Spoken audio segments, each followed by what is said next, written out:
All right, this is the second part in our crafting bad minis video. I listened to one of Jim Murphy's videos recently where he talks about his favorite monsters. They were mimics and gargoyles.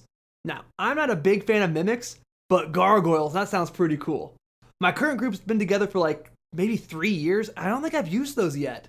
So I definitely could not pass this opportunity to make something really kind of fun. All right, you ready? Check these guys out. Look at this. 360 view right there. All right, I'm pretty happy the way these turned out, and let's just get to it. Let me show you how it's done. We're gonna start with half a brick of our polymer clay, and then we're gonna split that into 4 pieces, and then take one of those pieces and split it again. 1, 2, 3.5, 4. One of those pieces we're just gonna smooth on out, and that's gonna be the body. We're gonna take our second piece, split it in 2, and then roll them out until they're about 1.5, 2 inches long. We're gonna take those pieces and sort of flatten out the tops. You wanna grab them just by the top, and then tap, tap, tap, tap, tap, tap, tap all the way around until you get this sort of this nail shape. Go ahead and do that to both of them, and then stick them onto the body piece so it looks like this sort of long-legged alien looking thing. Holding the sculpture by the joint, we're gonna try to bend these legs into sort of an S shape. Go ahead and do that to both of them. You want the bend to be just about level with what's going to be the front of the body.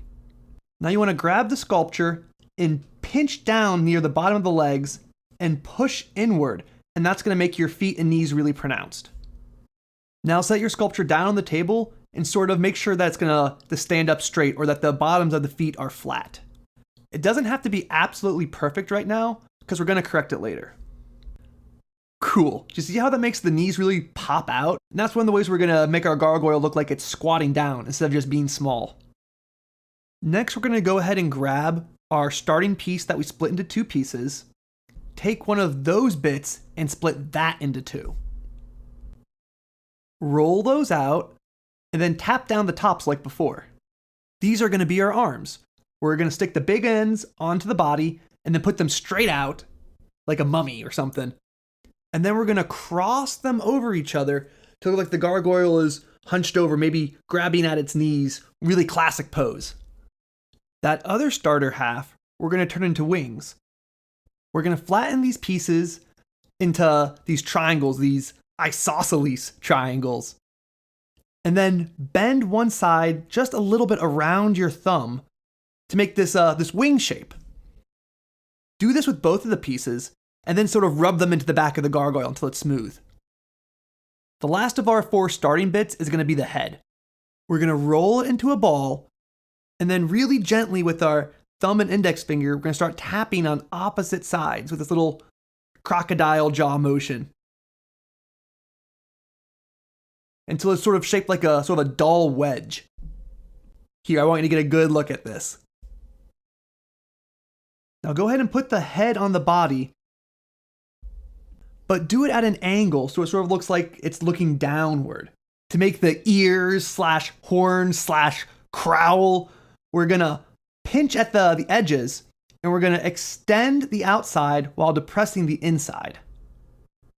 Then we're gonna smush down the front, smush down the nose while pushing down on the top bit. And then go back to the ears and trim them up just a little bit. They should be thick enough that they're kind of standing up on their own. We wanna push in that front bit to give it sort of a snouty nose, sort of how you see like gargoyles looking. So I found this funny little tool. It's like a Lego shovel, but you can use anything.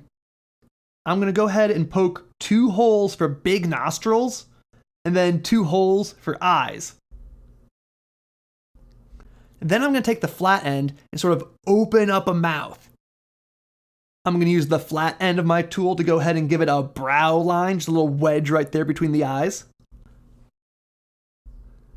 Now I'm gonna get the littlest bit of clay and make a tiny little tongue and stick it in there and tap it down with the flat end to make sure it sticks.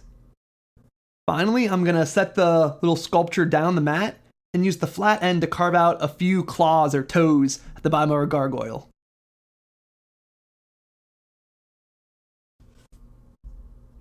All right, we're gonna see if our sculpture fits on our little 3/4 of an inch base, and it does. Oh, one of the horns fell over. You know what? It sort of looks like a dog ear now, and you know I kind of like that. I think I've seen gargoyles that look like that. I'm gonna keep it. And as you can see, I made a whole bunch of these. I made 4 of these guys, and all of them are just a bit different. They all have different faces, which I think is it's really flavorful. It really adds to the effect. All right, we're gonna hot glue these onto the bases, and while the hot glue's drying, you can make sure that they stay level. It's a nice way to make sure they actually stay up. And then we're gonna give them a coat of flat black spray paint. I got some white paint and some black paint. We're gonna use a stiff bristled brush, and I'm gonna go ahead and mix up a shade of gray that I think is nice. So you can do whatever you want. And with just a little bit of paint on this brush, just a little bit of paint, we're gonna go ahead and paint these guys with sort of a stabbing motion. Tap, tap, tap, tap, tap, tap, tap, tap, tap, tap.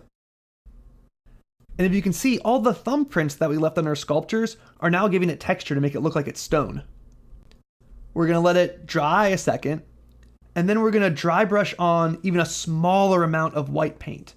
It's really easy to overdo it, just a touch is all you need.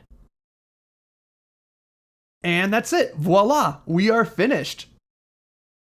Check it out, awesome. Whoa, look at these guys, they're so cool. Here's an example of what it might look like at your table. If you're using terrain, I would try to make ledges for these guys to hang off of, instead of just putting them up on top of pillars. And here they are next to a mini. Not too big, and you got a good amount of detail too. Yeah, so that's how you make them. Really easy, really fun project. I'm really excited to use them at my table too. It's Origins this weekend right here in Columbus, Ohio. Really excited for that. And if you want to see more of these videos, make sure you go ahead and hit subscribe. And as always, let me know what you think in the comments below.